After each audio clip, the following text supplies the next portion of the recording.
Hello everyone, নতুন ভিডিওতে তোমাদের অনেক অনেক স্বাগতম। আজকে আমি তোমাদেরকে বাসন্তী পোলাও করে দেখাবো। আর যেটা কিন্তু আমার হাতের বাসন্তী পোলাও কিন্তু আমার বরের খুবই পছন্দ। তো আজকে আমি তোমাদেরকে পারফেক্ট কিভাবে ঝরঝরে সুন্দর বাসন্তী পোলাও তোমরা বানাতে পারো সেটাই আমি তোমাদেরকে আজকে দেখাবো। আর বাসন্তী পোলাওয়ের জন্য কিন্তু কয়েকটা টিপস ফলো করা খুবই গুরুত্বপূর্ণ। সেটা হচ্ছে জলের মাপ, তারপর হচ্ছে তোমার চাল ধোয়াটা, এটা খুবই গুরুত্বপূর্ণ। তো দেখো আমি হচ্ছে এখানে 1 বাটি চাল মেপে নিয়েছি। তো সেভাবেই কিন্তু আমি জল দেব, মানে যে চাল তার ডাবল জল দেব। তো এখানে হচ্ছে প্রথমে আমি চালটা ভালো করে ধুয়ে নিচ্ছি। তো আমি ততক্ষণ পর্যন্ত এই চালটা ধুবো যতক্ষণ পর্যন্ত না চাল দিয়ে ফ্রেশ একটা জল বের হচ্ছে। এই সময়ে চাল ধোয়াটা কিন্তু খুবই গুরুত্বপূর্ণ। চালটা খুব সুন্দর করে ধুলে কিন্তু পোলাওটা খুব সুন্দর ঝরঝরে হয়। তো দেখো আমি চালটা কিন্তু খুব সুন্দরভাবে ধুয়ে নিয়েছি। আমার চাল দিয়ে একদম ফ্রেশ একটা জল বেরিয়ে গেছে। তো এইভাবে আমি প্রায় 30 মিনিটের মতো ভিজিয়ে রেখেছিলাম। তারপর হচ্ছে চালটা আমি ঝরিয়ে নিয়েছি জল। তো এবারে আমি কিছু জিনিস এর সঙ্গে অ্যাড করব। তো প্রথমে আমি দেখো দিয়ে দিচ্ছি পরিমাণ মতো নুন, তারপর হচ্ছে দেব পরিমাণ মতো চিনি। তো তোমরা এখানে বাসন্তী পোলাও যেহেতু একটু মিষ্টি মিষ্টি ভাব হয়, তো তোমাদের পরিমাণ মতো তোমরা চিনিটা অ্যাড করবে। তো আমি এখানে প্রায় 3 চামচের মতো চিনি অ্যাড করছি। এবার আমি দেব সামান্য পরিমাণে হলুদ, হালকা একটা সুন্দর কালার আসার জন্য আমি এখানে হালকা সামান্য পরিমাণে হলুদ অ্যাড করছি। তো বাসন্তী পোলাওতে কিন্তু হলুদ অ্যাড করতে হয়। আর দিয়ে দিচ্ছি আমি এখানে প্রায় 3 থেকে 4 চামচের মতো ঘি। এবার আমি এটাকে ভালো করে মিশিয়ে নেব। এই সময় কিন্তু খুব হালকা হাতে মেশাতে হবে চালটাকে, কারণ এই সময় চালটা কিন্তু খুবই নরম থাকে, কারণ আগের থেকে চালটা অনেক সময় ভেজানো ছিল। তো দেখো আমি আস্তে আস্তে করে চালের সঙ্গে সব জিনিসগুলোকে সুন্দরভাবে মিশিয়ে নিয়েছি, ঝাঁকিয়ে ঝাঁকিয়ে।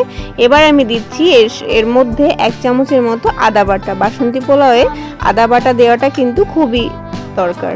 তো সব কিছু মেশানোর পরে আরও 30 মিনিটের মতো কিন্তু আমি এভাবে ঢাকা দিয়ে রেখে দিয়েছিলাম। তো এবার আমি কড়াইতে সামান্য পরিমাণে ঘি দিয়ে দিয়েছি। এবার আমি এই ঘিয়ের মধ্যে কিছু কাজু কিশমিশ হালকা করে ভেজে নেব।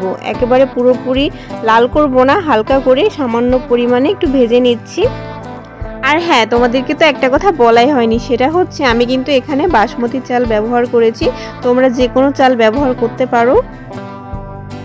তো আমার কাজু কিশমিশটাও ভাজা হয়ে গেছে, সেটাকে তুলে নিয়েছি। আমি কড়াইতে যে ঘি ছিল তার মধ্যে আরও কিছুটা পরিমাণে ঘি অ্যাড করেছি।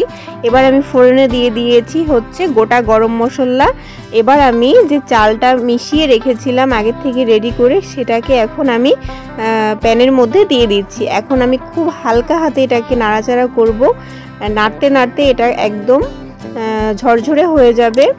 আর হ্যাঁ, এই সময় কিন্তু গ্যাসের ফ্লেমটা একদমই লো রাখতে হবে, কারণ বেশি হাই হিটে এটাকে ভাজলে কিন্তু চালটা পুড়ে যাবে, খেতে বেশি স্বাদ হবে না। তো এই সময় গ্যাসের ফ্লেমটা লোতে রেখে আমি দেখো হালকা করে কিভাবে নাড়াচাড়া করছি।